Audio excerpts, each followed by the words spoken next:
Now, are you trying for this again? Yeah. Oh, okay. There's a switch that's been flipped in Matt Ridenour. In 2012, Matthew Ridenour was making some decisions. Big decisions. So Matthew is still an extreme person to date, but now he's my fiance. He always have good parties. He won the award for best man of any wedding ever.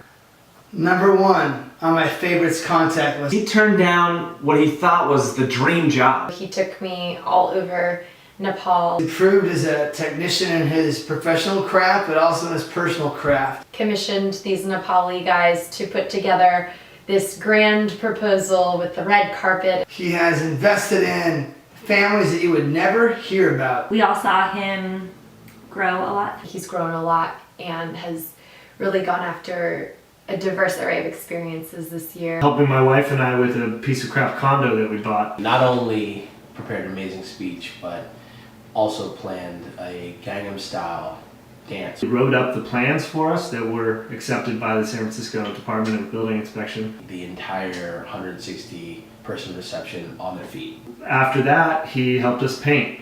After that, he helped us move. My wife and I said that was the highlight of our wedding. Designing the new headquarters for a multi-billion-dollar telecommunications company. Designed my wedding programs at 2 in the morning the night before my wedding. We'll still have an hour-long conversation about your existential crisis on the phone with you. Which were outstanding. Visited him in Shanghai this last year. He was there working. I'm Mike Barker. I was recruited by Matthew to work at NBBJ. It was so incredible to see just the way that he knew and loved that city. He's very talented and very driven. The materials that this building was made of, the significance of a city that's grown so fast. Will literally go to the ends of the earth for his passions. Insanely positive. Very positive. I think that's part of his connection with people, is that the products that come really reflect the interests of those around him. It shows in Matthew's design work how involved he is with other social organizations. And I've really seen an increase in the reflective space, the way that he thinks about his relationships, the way that he thinks about work. Big picture thinking at multiple times, like multiple scales. There's been a lot of growth. Over this past year, Matthew has developed a vision for his life. He's a real leader. I think you see people follow behind him naturally and flourish in what they're doing. He still sees IDEO as a huge part of that vision. Best friend I ever had. Okay, best friend I ever had, yeah.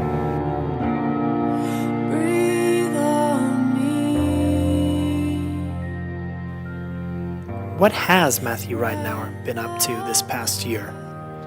I specifically decided to take 2012 as an opportunity for growth. I could never have imagined how far that commitment would take me. I grew as DJ Ridenour. I was either a DJ, a groomsman, or both for about 1 million weddings. I grew in my commitments within my community, continuing to mentor a group of urban San Francisco high schoolers and leading the Beatles choir at Laguna Honda Hospital for the 3rd straight year. I grew in my leadership of my studio's philanthropy initiative, even laying the groundwork for MBBJ employees to give directly to IDEO.org. I grew in my professional craft, working on over 20 projects in 4 different countries this year. Most importantly, though, I grew in my vision. After consulting with friends, family, my fiancé, and even IDEO.org's Patrice Martin, I decided not to accept a job offer as creative director for Nyaya Health. While the opportunity to lead the design efforts of a startup organization providing healthcare to Nepal's rural poor felt exciting, I wouldn't be surrounded with experienced design direction and rigorous collaboration, both vital elements for my success.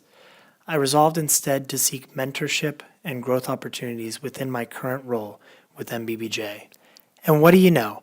Just weeks after I turned down the offer with Nyaya Health, I was on a plane returning to Shanghai after a year hiatus to work on a Chinese development project. While the opportunity to collaborate with the talented design team in Shanghai and to visit remarkable sites all over Korea and China was exciting, something was still missing. Return to Nepal continued to play in the back of my mind. So I did. Stepping off the plane to savor again the smog of Kathmandu, I felt that familiar sense of being fully alive, a sense I've experienced most tangibly in the midst of the beauty and brokenness of developing regions. During my 2 weeks in country, I took the opportunity to partner with Change Fusion Nepal, visit orphanages around the country, learn about innovative agricultural techniques, and speak at a Nepali youth conference. Heck, I even got engaged. In the midst of one of the highest need areas of the world, I could feel the great opportunity for growth, both for Nepal and for me. I felt at home. Over the past year, I've developed a clear vision to utilize my passion for community transformation, my technical prowess, global design experience, and ability to deeply connect with people to design a better world. I just don't want to do it alone. This brings me back to IDEO.org. I'm ready.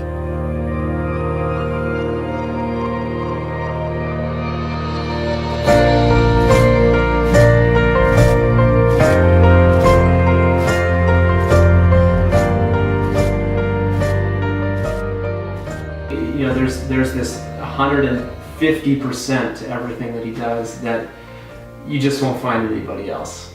Every situation he's in, he makes it better. You will absolutely give 150% all the time and will not let people down. If you want to have a culture that is positive, is built on collaboration and really a sense of enjoying what you're doing, there's no better candidate than Matthew. Just as it changed my life, he could change a lot of other people's lives also. Yeah, IDEO. Yay, IDEO.